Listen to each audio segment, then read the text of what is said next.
One piece world में सिर्फ pirates और मरीन्स ही नहीं है, बट इनके अलावा भी कोई है जो खुद एक ट्रेमेंडस पावर को होल्ड करता है। और आज हम किसी पर्सन के बारे में बात नहीं कर रहे हैं, हम बात कर रहे हैं एक ग्रुप ऑफ रेबल्स, जिनका गोल वही है ज्यादातर परेशान लोगों का है, जो मरीन्स और गवर्नमेंट की डार्क साइड को जानते हैं, द रेवोल्यूशनरीज। रेवोल्यूशनरी आर्मी खुद उतनी मिस्ट्रीज से भरी है, लाइक इट्स लीडर ड्रैगन, जिन दोनों के बारे में हम बहुत ही कम जानते हैं। तो इस वीडियो में हम बात करेंगे रेवोल्यूशनरी आर्मी के बारे में। तो स्टोरी की शुरुआत में एक आदमी रूलर्स और रूल मेकर्स के डिसीजन और एक्ट्स को देखकर, जिनकी नजरों में आम सिविलियंस बस ट्रैश हैं, वो बस उन्हें अपना खिलौना मानते हैं, जो पसंद आया वो रख लिया, जैसा मन चाहा वैसा करा उसके साथ। कुछ ना पसंद आने पे अगर उन्होंने कुछ दिया तो वो बस दुख, दर्द, विनाश, ऐसा डिस्ट्रक्शन जिनको सरवाइव करने वाले कभी जिंदगी भर ना भूल पाए। और ये आदमी था ड्रैगन, जिसने ये ठानी कि वो एक दिन इस सिस्टम और सिस्टम पर रूल करने वाले यानी कि वर्ल्ड नोबल्स और गवर्नमेंट दोनों को ही जड़ से उखाड़ फेंकेगा। हम में से बहुत ही कम लोगों को पता है कि ड्रैगन रेवोल्यूशनरी आर्मी को बनाने से पहले भी एक ग्रुप का लीडर था, और वो डॉक्टर वेगापंक को भी अपने ग्रुप में रिक्रूट करने का ट्राई करता है, बट वेगापंक मना कर देता है क्योंकि ड्रैगन के पास उस टाइम पर वेगापंक की रिसर्च के लिए फंड्स नहीं थे। अभी से 22 साल पहले एक इंसिडेंट होता है ओहारा बस्टर कॉल, जहाँ पर ड्रैगन फिर से वेगापंक से मिलता है, जहाँ पर दोनों ही इस इंसिडेंट को लेकर बहुत ही दुखी थे। और यहाँ पर ड्रैगन वेगापंक से कहता है कि वो एक दिन इतनी बड़ी आर्मी बनाएगा जो इतनी पावरफुल होगी कि वर्ल्ड गवर्नमेंट से टक्कर ले सके। और इसी साल ड्रैगन इवानकोव और कुमा से मिलता है और यहाँ से रेवोल्यूशनरी आर्मी की शुरुआत होती है। आज से 12 साल पहले फिर ड्रैगन अपीयर होता है। रेवोल्यूशनरी आर्मी गोवा किंगडम में आती है और ग्रेट टर्मिनल्स के लोगों की जान बचाती है। इस रेस्क्यू मिशन के बाद ये लोग शिमोत्सुकी विलेज पे अपनी शिप को डॉक करते हैं। हाँ, वही विलेज जहाँ पर जोरो रहता था। यहाँ पर डोजो के लोग घायल लोगों की मदद करते हैं और हम यहाँ पर देखते हैं कि ड्रैगन लेट आता है और शिप पे आते ही इवानकोव उसे डांटना शुरू कर देता है, या फिर डांटना शुरू कर देती है, नेवर माइंड। ड्रैगन यहाँ पर अपने साथ साबो को लेकर आता है जो घायल होता है। इसके कुछ टाइम बाद इवानकोव को रेवोल्यूशनरी आर्मी से रिलेशन रखने के लिए इम्पेल डाउन में भेज दिया जाता है, मतलब उसे मरीन्स ने पकड़ लिया था। इसके बाद रेवोल्यूशनरी आर्मी कंटिन्यूअस एफर्ट लगाती है और लोगों को गवर्नमेंट के अगेंस्ट खड़ा करने का ट्राई करती है। और इसके बाद हम देखते हैं ड्रैगन लूफी को एस्केप में हेल्प करता है लॉकडाउन में। इसके कुछ टाइम बाद एनीज लॉबी पे बस्टर कॉल की जाती है। उस टाइम पे ही रेवोल्यूशनरी आर्मी साउथ ब्लू पे अपनी विक्ट्री डिक्लेयर करती है। और इस विक्ट्री के बाद आर्मी के कुछ लोग कहते हैं कि अब उन्हें नॉर्थ ब्लू की तरफ जाना चाहिए, जहाँ पर ड्रैगन कहता है कि तुम लोग जल्दी ही सेलिब्रेट कर रहे हो।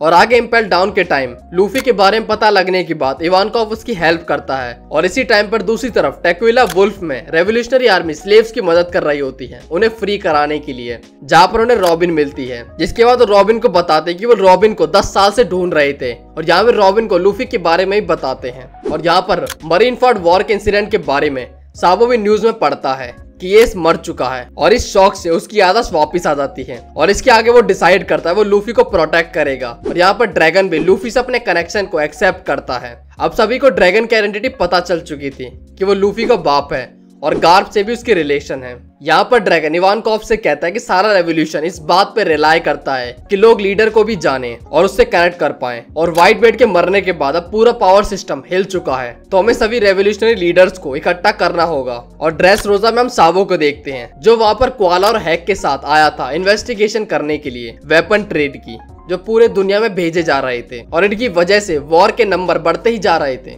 जहाँ पर कोआला ये बताती है कि रेवोल्यूशनरी आर्मी ने ड्रेस रोजा को इन्फिल्ट्रेट करने के लिए काफी सारे एजेंट भेजे थे ताकि वो इसकी ब्लैक मार्केट की एक्टिविटी को एक्सपोज कर सके, पर वो सभी लोग टॉयज में बनकर कैप्चर कर लिए गए। और इसके बाद हम देखते हैं कि टूर्नामेंट में हैक पार्टिसिपेट करता है मीरा नोमी के लिए, बट फर्स्ट राउंड में ही हार के बाहर हो जाता है और बंदी बना लिया जाता है। फिर साबो लूफी से मिलता है और उसकी जगह पर टूर्नामेंट में फाइट करता है और इसके फ्रूट को कंज्यूम भी करता है और उसकी विल को इनहेरिट करता है। इसके बाद वो कोआला और हैक से मिलता है अंडरग्राउंड पोर्ट पे, और वो देखते हैं कि ये वो जगह नहीं है जहाँ पर वेपन प्रोड्यूस किए जा रहे हैं, और ये सारी इन्फॉर्मेशन वो ड्रैगन को देता है। साबो यहाँ पर मरीन से भी लड़ता है और लोअर रैंक्स को इजीली हरा देता है, और एडमिरल फूजीतोरा को भी अच्छी टक्कर देता है, बट उनकी अच्छी से बैटल नहीं होती है। और इसके बाद जब लूफी और लॉ डोफ्लेमिंगो से लड़ रहे होते हैं, तभी साबो सभी प्रिजनर्स को आजाद कर रहा होता है। और यहाँ पर बर्जेस लूफी को मारने का ट्राई करता है, तब साबो उससे लड़ता है, उसे हरा भी देता है। और जब डोफ्लेमिंगो हार जाता है तब साबो, हैक और कोआला अंडरग्राउंड पोर्ट पर जाकर सारा स्टफ इकट्ठा करते हैं और अपने साथ ले जाते हैं। और जब CP0 यहाँ पर इन्वेस्टिगेट करती है तब उन्हें पता चलता है कि रेवोल्यूशनरी आर्मी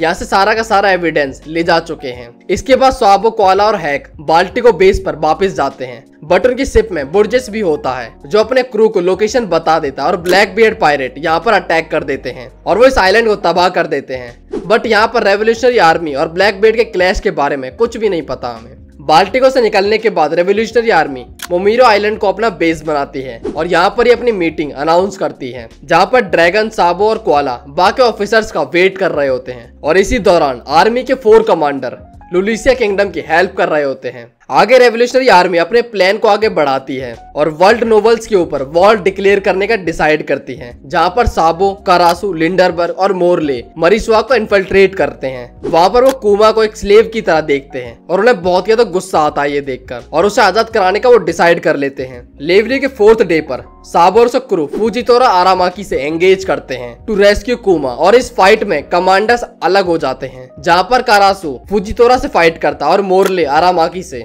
और लिंडरबर्ग मरीजुआ के स्लेव्स को आजाद करवाता है। इसी बीच में साबो कासल में घुस जाता है और कुमा को फ्री कराने के लिए वो की ढूंढता है और लेवली के बाद न्यूज़पेपर में एक न्यूज पब्लिश होती है कि साबो ने कोबरा को मार दिया है और उसकी बेटी को भी किडनैप कर लिया है। ये मिशन उनका सक्सेसफुल रहता है, वो स्लेव्स को आजाद कर लेते हैं और कुमा को भी। यहाँ पर रेवोल्यूशनरी आर्मी अपने 3 गोल्स को अचीव कर लेती है। पहला, वो स्लेव्स को आजाद कर लेते हैं, दूसरा वो कुमा को भी ले जाते हैं और थर्ड वन और सबसे इंपॉर्टेंट, वो सेलेस्टियल ड्रैगन के मुंह पे मूत देते हैं और उनके खिलाफ वॉर डिक्लेयर करते हैं और इसी के साथ वो उनका फूड स्टोरेज भी तबाह कर देते हैं, जिनसे उन्हें भी खाने की अहमियत का पता चले कि भूख क्या होती है। आगे साबो के साथ सभी का कांटेक्ट टूट जाता है और ड्रैगन कोबरा की डेथ से बहुत ही परेशान होता है, बट वो ये मानने के लिए तैयार होता ही नहीं है कि साबो ऐसा कर सकता है। वो ऐसा क्यों करेगा? आगे साबो उनसे कांटेक्ट करता है और सब बताता है कि उसने कासल के अंदर क्या क्या देखा और कोबरा को क्यों मारा गया ये भी। यहाँ पर साबो से ही बाकियों को ईमो के बारे में पता चलता है कि 5 एल्डर्स को भी कमांड करने वाला कोई है और वो है इमू सामा। और वो बताता है कि जिस आइलैंड पे साबो छुपा हुआ था वो भी उसके आंखों के सामने ही खत्म कर दिया गया और वो भी एक अलग सी पावर से, जो अभी तक क्लियर नहीं है क्या थी वो, जिससे पूरा का पूरा आइलैंड पलक झपकते ही गायब हो गया। आगे ड्रैगन की वेगापंक से कॉल पे बात होती है। वहाँ पर वेगापंक उसे बताता है कि वो जल्दी मरने वाला है। यहाँ पर आर्मी के लोग कुमा को रिपेयर करने का ट्राई करते, बट कुमा वहाँ से जाने लग और वो मरीजुआ के लिए वहाँ से निकल जाता है। कुमा के जाने के बाद एक शिप को स्पॉट किया जाता है कामावागा किंगडम में। इसमें बाद में पता चलता है कि साबो ही है और वो बाकी लुलिसिया के किंगडम के लोगों के साथ आया है। इसके बाद साबो ड्रैगन से अकेले में मीटिंग करता है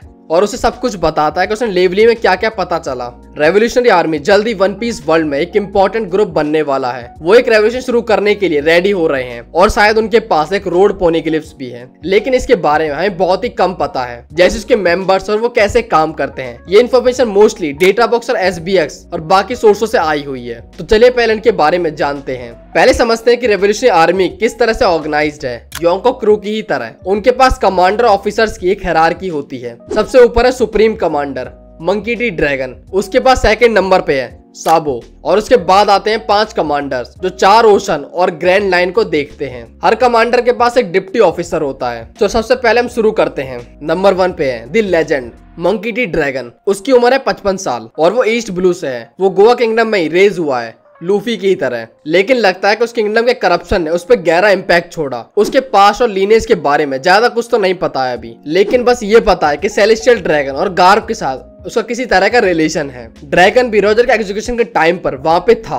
और लोग मानते हैं कि वही था जिसकी वजह से वहाँ पर बारिश होती है। और इसके बाद वो फ्रीडम फाइटर्स की कॉर्प्स को बनाता है, एक छोटी आर्मी जो गवर्नमेंट के खिलाफ खड़े होने की कोशिश कर रही थी। लेकिन ओहारा के इवेंट के बाद ड्रैगन ने अपने साथी इवानकॉफ और कुमा के साथ रेवोल्यूशन आर्मी को फुल फोर्स में बनाने का ठान ली, जिसे उसने अगले 2 डेकेड तक बनाया। हमेशा से ही हमने ड्रैगन को सीरियस एक्शन में नहीं देखा है, लेकिन ये ऑलमोस्ट कंफर्म ही है कि उसके पास एक डेविल फ्रूट है जो उसे हवा को कंट्रोल करने की पावर देता है। इसका मतलब है कि वो Logia type devil fruit user हो सकता है, लेकिन मुझे लगता है कि उसके पास कोई मिथिकल फ्रूट होगा और ये खासकर उसकी शिप विंड ग्रैंडमा के साथ फिट होता है। एक शिप जो पूरी तरह से ब्लैक से कवर्ड है, जो विंड से वर्लपुल बनाने वाले स्कारमैन की अफवाहों में बिल्कुल फिट बैठता है। ये भी कंफर्म हो चुका है कि ड्रैगन पर एक मैसिव बाउंटी भी है, लेकिन इसके साथ एक अफवाह भी जुड़ी हुई है कि उसके सर पर सबसे बड़ी बाउंटी है क्योंकि वो स्टोरी का सबसे वांटेड क्रिमिनल है। लेकिन ये बस एक मिस ट्रांसलेशन है। उसकी सही ट्रांसलेशन है वर्ल्ड का वर्स्ट क्रिमिनल, जिसे हम वर्स्ट वर्ड यूज होता है वर्स्ट जनरेशन के लिए भी हम देखते हैं यही शब्द, उस पर एक बाउंड्री तो कंफर्म हो चुकी है, तो हो सकता है उसका नंबर हाई हो, क्योंकि एंड में रॉजर ही था जो वर्ल्ड की सबसे बड़ी बाउंड्री को होल्ड करता था। लेकिन ड्रैगन कोई पायरेट नहीं है, वो एक क्रिमिनल है। और एक फन फैक्ट प्रैक्टिकली कंफर्म है कि ड्रैगन के पास कॉन्करर हाकी है, क्योंकि इवानकॉफ ने लूफी की कॉन्करर हाकी को देखने के बाद ये बोला था कि उसके पास उसके पिता की ही जैसी हाकी है। लेकिन फिर भी ये काफी क्लियर नहीं कहा गया है, बस थोड़ा सा इंतजार कर रहे हैं कि सीरीज में हमें कुछ और भी इंफॉर्मेशन पता चले। ड्रैगन के नीचे काम करने वाला है साबो, जो रेवोल्यूशनरी आर्मी के दूसरे नंबर पर आता है, द चीफ ऑफ स्टाफ, जो कि एक वाइस कैप्टन की तरह है। तो मैं उसके और लूफी के पास्ट में और उसकी रेवोल्यूशनरी आर्मी के ज्वाइन करने के बारे में तो पता ही है, लेकिन जो हमारे लिए इंपॉर्टेंट है वो है उसकी पोजीशन स्टोरी में, क्योंकि साबो के डिक्लेरेशन ऑफ वॉर के बाद लेवली में सेलेस्टियल ड्रैगन के खिलाफ 8 नेशन की रेवोल्यूशन की प्रेरणा से वो कुछ जगह पर वर्ल्ड में द फ्लेम एम्परर के नाम से फेमस हो गया है। अब साबो ने वर्ल्ड गवर्नमेंट की हिस्ट्री में सबसे बड़ा राज जान लिया है, द हिडन किंग इमोसामा की मौजूदगी, और ये बात वो ड्रैगन को ही बताता है। रेवोल्यूशनरी आर्मी के फोकस चेंज करने के बाद बड़ा बदलाव आ सकता है। इसके बाद रेवोल्यूशनरी आर्मी के 2 को फाउंडर्स ड्रैगन के साथ हैं। पहला है बर्फो नुकुमा, जो बस एक ऑफिसर है। वो साउथ ब्लू के सॉर्बेट किंगडम के किंग के रूप में पैदा हुआ था, जहाँ पर वो अपने लोगों के लिए टायरेंट था और उसे गिरफ्तार किया गया, और उसके बाद वो एक पायरेट बनने के लिए मजबूर हो जाता है। और ड्रैगन के साथ जुड़ने के बाद वो एक रेवोल्यूशनरी बना और उसे गवर्नमेंट से माफी पाने का सिर्फ एक मौका मिलता है। उसे वेगापैंक के साथ मिलकर एक बायो वेपन बनाने के बदले में वॉरलॉर्ड बनने के लिए रेडी होने का कहा गया, लेकिन ये चॉइस खुद में एक वेपन बनने के लिए सैक्रिफाइस होना था। और ये शायद बहुत ही बड़ा प्लान लग जो किसी ग्रैंड प्लान से जुड़ा होने का इशारा करता है। शायद ये ऐसा कुछ है जो ड्रैगन के साथ जुड़ता है और कुमा के दर्दनाक पास्ट से भी कनेक्टेड लगता है। ये कुछ ऐसा हो सकता है कि वो एक बहुत ही इनक्रेडिबल रेस ऑफ पीपल का पार्ट हो। दूसरी तरफ हमारे पास इवानकॉफ है, जो वर्ल्ड के हर एक ओशन को देखता है और 5 कमांडर में से एक है। वो रेवोल्यूशनरी जी आर्मी का कमांडर है, जो ग्रैंड लाइन को देखते हैं। और हार्मोन फ्रूट खाने के बाद इवानकॉफ दूसरे की विल या अपने आप के जेंडर को बदल सकता है जब चाहे, एक मर्द और एक औरत बन सकता है। वो स्टार्टिंग से एक फाउंडिंग मेंबर है और वो उन कुछ लोगों में से ही है जो ड्रैगन और कुमा को अच्छी तरह से जानते हैं। हम ये नहीं जानते कि इवानकॉफ के ऊपर कोई बाउंड्री है कि नहीं, लेकिन देखा जाए कि उसे इम्पेल डाउन में बंद किया गया था, तो उसके ऊपर कोई ना कोई बाउंड्री तो होगी ही, बस उस बाउंड्री का नंबर हमें पता नहीं है। इसके बाद हर आर्मी के कमांडर के पास एक डिप्टी कमांडर होता है, जैसे कि इवानकॉफ के केस में इनाजुमा था, जो तुम्हें शायद इम्पेल डाउन में याद होगा, वो कैची वाला आदमी, the right hand man of Ivankov. अब बात करते हैं दूसरे कमांडर की। सबसे पहला आता है बेलो बेटी, ईस्टर्न आर्मी का कमांडर है, एक फ्री स्पिरिट वुमेन। उसके आउटफिट से साफ पता चलता है और वो चीयर फ्रूट का यूज करती है। उस पर 457 मिलियन की बाउंटी है। उसके डिप्टी कमांडर का नाम है अहिरू, एक रेजिंग महिला जो एक मैकेनिकल आर्म का यूज करती है और जो देखने में लगता है काफी टक्कर देने लायक है। इसके बाद आता है मोरले, वेस्टर्न आर्मी की कमांडर, जो एक जायंट ओकामा है। ओकामा अपोजिट जेंडर ट्रेड्स वाले। मोरले के पास ओशिनोमी फ्रूट है, जो उसे किसी भी सरफेस को आसानी से धकेलने की अलाउ करता है, जैसे कि वो क्ले से बना हो। और असल में यही पावर थी जो उसे इम्पेल डाउन के लेवल 5.5 को बनाने में हेल्प करती है। 100 साल पहले मोरले एक वांटेड क्रिमिनल था जिसे इम्पेल डाउन में कैद किया गया था,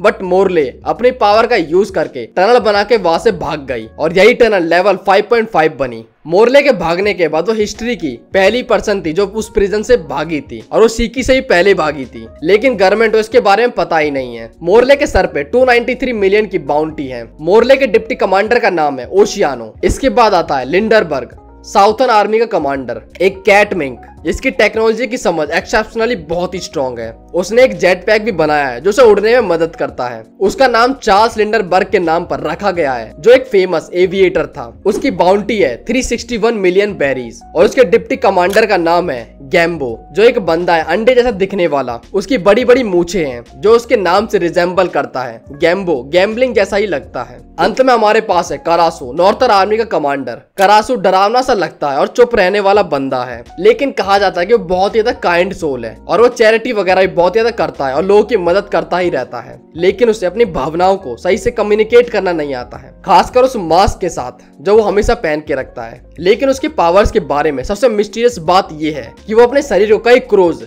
या फ्लाइंग बर्ड्स में बदल सकता है, और यही शायद करासू को एक उचिया बनाता है। करासु उचिहा। और इन बर्ड्स के पास कोई भी आंखें या फेदर्स नहीं होते हैं। लगता है कि वो जीवित ही नहीं है और वो ऐसे लगते हैं कि वो किसी और सब्सटेंस से बने हैं। इससे बहुत सारी चीजें सामने आती हैं। क्या वो एक लोगिया टाइप यूजर है जिसका फ्रूट अवेक हो चुका है, या वो अपने किसी भी एलिमेंट को लाइफ में बदल देने की पावर रखता है, या कोई टाइप ऑफ मिथिकल जोन है उसके। लेकिन अभी तक ये सारी बातें क्लियर नहीं हुई हैं। और यहाँ पर उसकी बाउंटी है 400 मिलियन। और करासु के डिप्टी कमांडर का नाम है जीरोन, जो एक आदमी है जो लगता है कि वो कुछ अजीब पावर को होल्ड करता है। वो सॉलिड थिंग्स को खा सकता है, या तो ये किसी साइबर मॉडिफिकेशन की वजह से, या फिर उसके पास ऐसा कोई फ्रूट है। कमांडर्स और उनके डिप्टी कमांडर्स के बाद अब आते हैं हम कुछ और लोगों पे, जैसे कि कोआला भी खुद एक रेवोल्यूशनरी आर्मी की ऑफिसर के रूप में क्वालिफाई करती है, बस किसी स्पेशल पोस्ट पर नहीं है। वो कुमा की तरह उसकी खुद की बाउंटी अभी तक अनजान है। वो 14 साल की उम्र में आर्मी में शामिल हुई थी और वो खासकर साब और हैक के साथ अच्छी दोस्ती रखती है, जिसमें हैक भी आर्मी का मेंबर है। एंड में हमें कुछ और मेंबर्स के नाम भी मिलते हैं, जैसे कि बेनिजियो जिसने रॉबिन को बचाया था, और फिर आता है टेरी गिल्टियो जो इंफॉर्मेशन कम्युनिकेशन मैनेजमेंट का चीफ है। इसके बाद रेवोल्यूशनरी आर्मी के सभी जाने हुए लोगों की पूरी लिस्ट हो जाती है। और क्योंकि अब रेवोल्यूशनरी आर्मी को इमोसामा की मौजूदगी और उनके मिलिट्री पावर के बारे में अंदाजा है, अगर ड्रैगन सच में वही फायर स्कार मैन है और वो फाइनल रोड पोनिगलुस को भी होल्ड करता है, तो इससे रेवोल्यूशनरी आर्मी वन पीस के ग्रैंड बैटल रॉयल में एक अपनी जगह को फिक्स कर लेती है, फाइनल प्लेयर की तरह। अभी हाल में किड पायरेट और हार्ट पायरेट दोनों को ही दौड़ से बाहर कर दिया गया है और किड पायरेट्स को तो पूरी तरह से मिटा दिया गया है। और वहीं पे हम हार्ट पायरेट को देखते हैं तो उन्हें बस हराया गया है। इसका मतलब है कि वो रिट्रीट करेंगे और वापस आएंगे और शायद अच्छी पावर्स के साथ आएंगे। वहीं दूसरी तरफ अब इस वॉर के अटेंशन को यंगो की प्रेजेंट जनरेशन पर फोकस किया जा रहा है, जहां पर लूफी को शैंक्स और ब्लैकबीयर्ड के खिलाफ जाना होगा। और अब इस रेस में तो बग्गी भी शामिल हो गया है और क्रॉस गिल्ड की एक्टिविटी में मरीन्स की चिंता बढ़ा दी है और वो उनके लिए सबसे बड़ा इशू बन गया है, क्योंकि अब लोग पैसों के लिए मरीन्स को हंट कर रहे हैं। जिस पोजीशन के मरीन्स को तुम मारोगे उतना ज्यादा पैसा मिलेगा, क्योंकि उनके हेड पर एक बाउंटी रिलीज की गई है। ये चीज क्रॉस गिल्ड के बिजनेस को बढ़ाता ही जा रहा है। लेकिन क्रोकोडाइल मिलिट्री यूटोपिया बनाने में इंटरेस्टेड ज्यादा लगता है, जैसे कि वो एलाबास्टा में करने का ट्राई कर रहा था। और मीहॉक सिर्फ किसी एक शांति जगह पर रिटायरमेंट लेना चाहता है, उसे कुछ खास गोल अब बची नहीं है। लेकिन बगी ने फैसला किया है कि वो क्रॉस गिल्ड का यूज करके वन पीस को खोजेगा, और उसने खासकर शैंक्स को देखकर किया है, जिसे उसने हमेशा आइडलाइज किया है। वो पिछले 2 डेकेड से उसके पीछे ही है, जो कि रॉजर ने उसे लाफ्टेल से लौटकर बताया था। शायद ये कुछ उसके सपनों को पूरा करने जैसा ही है और वो शायद बहुत जल्द ऐसा कर भी पाएगा। और इसलिए शैंक्स ने भी पूरे वर्ल्ड में अलग अलग बच्चों को पाल पोस कर बड़ा किया है, इस उम्मीद में कि उनमें से कोई जॉय बॉय बनेगा। और हमें तो जॉय बॉय मिल चुका है, लूफी। लेकिन अब शैंक्स फिर से कदम रखता है और बग्गी को लगता है कि ये वापस से किस्मत का खेल है और इसे वो छोड़ना नहीं चाहता है। और ये चीज हमारे बैटल रॉयल के एक सबसे बड़े टक्कर देने वाले बंदे को लेकर आता है, और जो कि है शैंक्स। क्योंकि शैंक्स पहले वन पीस को अचीव करने के मूड में लग नहीं रहा था, पर अब वो इस मूड में आ चुका है, क्योंकि वो खुद बेन बैकमैन से कहता है कि अब वो टाइम आ गया है कि हम लाफ्टेल पे जाएं। और इस बैटल रॉयल्स में कौन कौन है हम उन्हें देख लेते हैं। पहला है स्ट्रॉ हेड पायरेट्स, दूसरे हैं रेड हेयर पायरेट्स, फिर आते हैं ब्लैक बियर्ड पायरेट, और अब क्रॉस गिल्ड। और इसी के साथ रेवोल्यूशनरी आर्मी, जो वन पीस तो अचीव नहीं करना चाहती है, पर फाइनल गोल तो वही है, क्योंकि उसके पास कुछ है जो सभी को चाहिए। और अब उसने रेवोल्यूशन को शुरू करने के लिए स्ट्राइक किया है, ताकि वर्ल्ड में बड़ा तूफान आए। इन 5 पावर फोर्स के होने से वन पीस के लिए लड़ाई अब शुरू हो गई है, जो वर्ल्ड गवर्नमेंट बहुत अच्छी तरह से जानती है। तो इस वीडियो को हम यहीं तक रखते हैं। तो कमेंट में हमें जरूर बताना कि तुम्हें ये वीडियो कैसी लगी। तो वीडियो को लाइक करके अपने दोस्तों के साथ शेयर भी कर दो। तो मिलते हैं अगले वीडियो में।